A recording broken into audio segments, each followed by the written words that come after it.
ಎಲ್ಲರಿಗೂ ನಮಸ್ಕಾರ.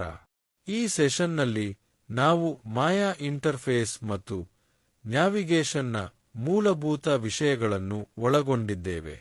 ಮೊದಲು ಮೇಲ್ಭಾಗದಲ್ಲಿ file, edit, create, select, modify, display ಮತ್ತು ವಿಂಡೋಸ್ ಎಂಬ ಮೆನು ಲೇಬಲ್ಗಳನ್ನು ನೋಡಬಹುದು.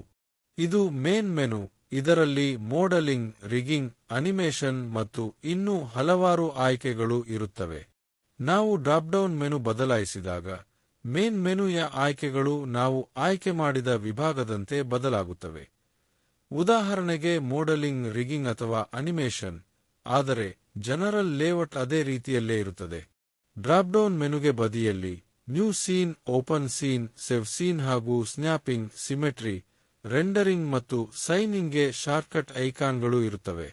ಸ್ನ್ಯಾಪ್ ಮತ್ತು ಸಿಮೆಟ್ರಿ ಟೂಲ್ಸ್ ಬಗ್ಗೆ ನಾವು ಮುಂದಿನ ಸೆಷನ್ಗಳಲ್ಲಿ ವಿವರವಾಗಿ ನೋಡೋಣ. ವರ್ಕ್ಸ್ಪೇಸ್ ಬಗ್ಗೆ ಮಾತನಾಡೋಣ. ಮಾಯಾ ಬಿಲ್ಟ್ ಇನ್ ರೀತಿಯಲ್ಲಿ ಹಲವು ವರ್ಕ್ಸ್ಪೇಸ್ ಆಯ್ಕೆಗಳನ್ನು ನೀಡುತ್ತದೆ. ಡಿಫಾಲ್ಟ್ ಆಗಿ ಇದು ಜನರಲ್ಗೆ ಸೆಟ್ ಆಗಿರುತ್ತದೆ. ಆದರೆ ನಾವು ಇದನ್ನು modelling, standard, modelling, export, sculpting ಮತ್ತು ಯುವಿಸ್ಗೆ ಬದಲಾಯಿಸಬಹುದು. ಮೆನು ಬಾರ್ ಕೆಳಗೆ ಪಾಲಿಗಾನ್ಸ್, ಕರ್ವ್ಸ್, ಸರ್ಫೇಸ್, ಸ್ಕಲ್ಪ್ಟಿಂಗ್ ಮತ್ತು ಯುವಿ ಎಡಿಟಿಂಗ್ ಎಂಬ ಶೆಲ್ಫ್ಗಳು ಇವೆ.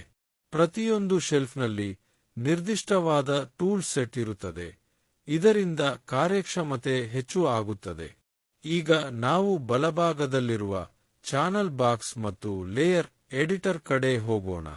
ನಾವು ಪಾಲಿಗಾನ್ ಶೆಲ್ಫ್ನಿಂದ ಒಂದು ಸ್ಫಿಯರ್ ಕ್ರಿಯೇಟ್ ಮಾಡಿದರೆ ಅದರ ಟ್ರಾನ್ಸ್ಫಾರ್ಮೇಷನ್ ವ್ಯಾಲ್ಯೂಸ್ಗಳನ್ನು ಇಲ್ಲಿ ನೋಡಬಹುದು. ಸಾಮಾನ್ಯವಾಗಿ ಇವು ಶೂನ್ಯ ಆಗಿರುತ್ತವೆ. ಅಟ್ರಿಬ್ಯೂಟ್ ಎಡಿಟರ್ನಲ್ಲಿ ನಾವು ಆಯ್ಕೆ ಮಾಡಿದ ಮಾದರಿ ಅಥವಾ ಪಾಲಿಗಾನ್ನ ವೈಶಿಷ್ಟ್ಯಗಳನ್ನು ನೋಡಬಹುದು. ಇವುಗಳೆಲ್ಲ ನಾವು ಮುಂದಿನ ಮೋಡಲಿಂಗ್ ಸೆಕ್ಷನ್ನಲ್ಲಿ ಇನ್ನೂ ಹೆಚ್ಚು ಡಿಟೇಲ್ನಲ್ಲಿ ಕವರ್ ಮಾಡ್ತೀವಿ. ಮಾಯಾ ಇಂಟರ್ಫೇಸ್ನ ತಳಭಾಗದಲ್ಲಿ ಟೈಮ್ಲೈನ್ ಇರುತ್ತದೆ. ಇದನ್ನು ನಾವು ಕೀಫ್ರೇಮ್ ಅನಿಮೇಷನ್ಗೆ ಬಳಸುತ್ತೇವೆ. ಇದರಲ್ಲಿ ಪ್ಲೇಬ್ಯಾಕ್ ಕಂಟ್ರೋಲ್ಸ್ ಕೂಡ ಇರುತ್ತವೆ. ಎಡಭಾಗದಲ್ಲಿ ಇರುವ ಔಟ್ಲೈನರ್ ಸೀನ್ನಲ್ಲಿರುವ ಎಲ್ಲಾ ಆಬ್ಜೆಕ್ಟ್ಸ್ನ್ನು ತೋರಿಸುತ್ತದೆ. ಇಲ್ಲಿ ನಾವು ಅವುಗಳನ್ನು ರೀನೇಮ್ ಮಾಡಬಹುದು. ಅದೇ ಎಡಬದಿಯಲ್ಲಿ ವ್ಯೂಪೋರ್ಟ್ ಪ್ಯಾನೆಲ್ ಕೂಡ ಇದೆ. ಮೊದಲ ಪ್ಯಾನೆಲ್ನಲ್ಲಿ ಪರ್ಸ್ಪೆಕ್ಟಿವ್ ವ್ಯೂ ಇದೆ. ಎರಡನೇ ಪ್ಯಾನೆಲ್ನಲ್ಲಿ ಟಾಪ್, ಪರ್ಸ್ಪೆಕ್ಟಿವ್, ಫ್ರಂಟ್ ಮತ್ತು ಸೈಡ್ ಎಂಬ 4 ವ್ಯೂಗಳಿವೆ. ಮೂರನೇ ಪ್ಯಾನೆಲ್ನಲ್ಲಿ 2 ಕ್ಯಾಮೆರಾ ಆಂಗಲ್ಸ್, ಫ್ರಂಟ್ ಮತ್ತು ಪರ್ಸ್ಪೆಕ್ಟಿವ್ ಇರುತ್ತವೆ. ವ್ಯೂಗಳನ್ನು ಬದಲಾಯಿಸಲು ಸ್ಪೇಸ್ಬಾರ್ ಒತ್ತಿ ನೀವು ಬೇಕಾದ ಕ್ಯಾಮೆರಾ ವ್ಯೂಗೆ ಹೋಗಬಹುದು. ಅಥವಾ ಸ್ಪೇಸ್ಬಾರ್ ಒತ್ತಿ ರೈಟ್ ಕ್ಲಿಕ್ ಮಾಡಿದರೆ ಒಂದು ಮೆನು ಓಪನ್ ಆಗುತ್ತದೆ. ಅಲ್ಲಿ ನೀವು ನಿರ್ದಿಷ್ಟ ಕ್ಯಾಮೆರಾ ಅಥವಾ ವ್ಯೂ ಆಯ್ಕೆ ಮಾಡಬಹುದು.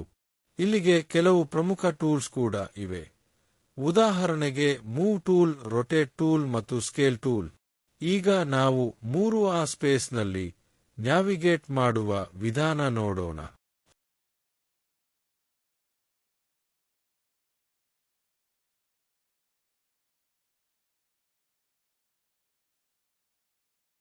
ಜೂಮ್ ಮಾಡಲು ಆಲ್ಟ್ ಅನ್ನು ಒತ್ತಿಕೊಂಡು ರೈಟ್ ಕ್ಲಿಕ್ ಮಾಡಬೇಕು. ಪ್ಯಾನ್ ಮಾಡಲು Alt middle mouse button. Rotate ಮಾಡಲು ಆಲ್ಟ್ ಲೆಫ್ಟ್ ಮೌಸ್ ಬಟನ್.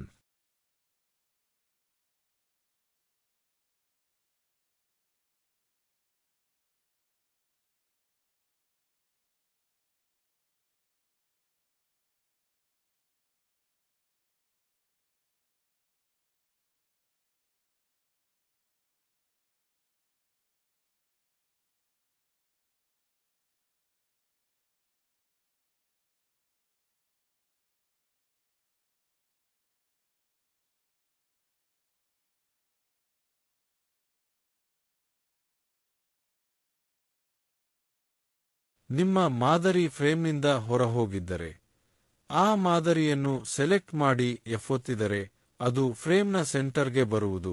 ಇದೇ ನಾವು ಈ ಸೆಷನ್ನಲ್ಲಿ ನೋಡಿದ ಮಾಯಾ ಇಂಟರ್ಫೇಸ್ ಮತ್ತು ನ್ಯಾವಿಗೇಷನ್ಯ ಬಗ್ಗೆ ಮಾಹಿತಿ.